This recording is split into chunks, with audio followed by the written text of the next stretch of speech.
So they sit us down and they say, look, yeah, you have these two forms of blood cancer.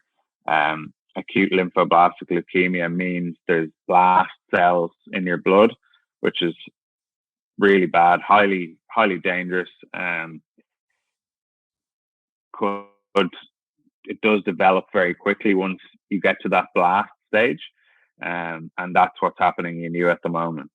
Things are progressing very quickly with your cancer, and it's in a very volatile state at the moment. They said if you had continued about your normal life and not presented to hospital, you would have been dead in about 2 or 3 weeks. So to hear that from where I was that morning was just like a ton of bricks. I felt like I was, when they delivered those words, like I was looking in on somebody else's life. It didn't feel like my own, because things had changed so rapidly and so quickly, and quite grave news to receive. It just, didn't feel real. It felt like I was watching somebody else's life. So they deliver this bit of kind of news, and Pat's crying her eyes out beside me. To be honest, even the senior hematologist, they say doctors don't have much emotion when delivering clinical things like this, but he was crying as well. Wow. I was just numb. I didn't know what to say or what to think. And then once I guess regathered my thoughts a bit, my only real question was, okay, so what's my chance of survival here? And they said, look, well, things can change quickly, and we don't fully have all the details yet, but we reckon you're about 50-50.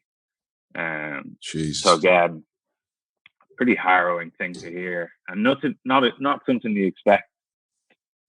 Anyone expects to hear when you're in your early 30s. Yeah, that's what I'm saying. You're 30. What age are you? 31, was it? I was 33 at the time. 33. I'm 34 now. Yeah. Prime of your life, basically. With no prior health issues or anything. Pretty healthy guy. So to hear something like that, it shakes you, and it kind of shakes you to your core, I suppose. Yeah. But anyway, so we started treatment the next day, and started chemo the very next day. I did, I think, 22 days in hospital from then.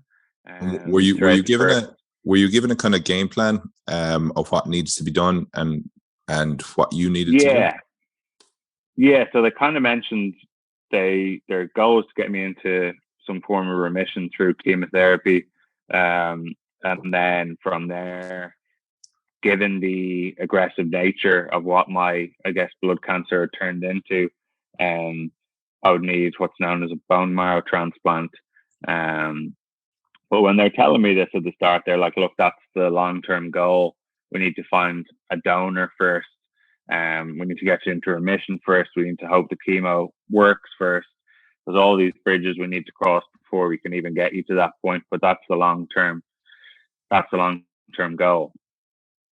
So I guess I quickly, I probably did have, I'd say, 2 days where I felt incredibly upset and scared and just in complete and utter shock, like my whole world had been turned upside down.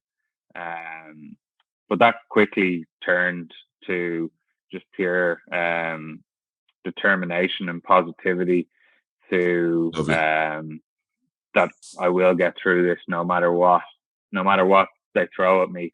I'm going to get through this. I'm not going out like this. Brilliant.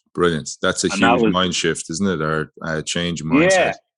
Yeah. I think it's a lot of the kind of like fight or flight kind of I guess feeling, and that was just what we went into. Like me and my wife Kat, like both went into survivor mode, and like, nah, we're getting through this.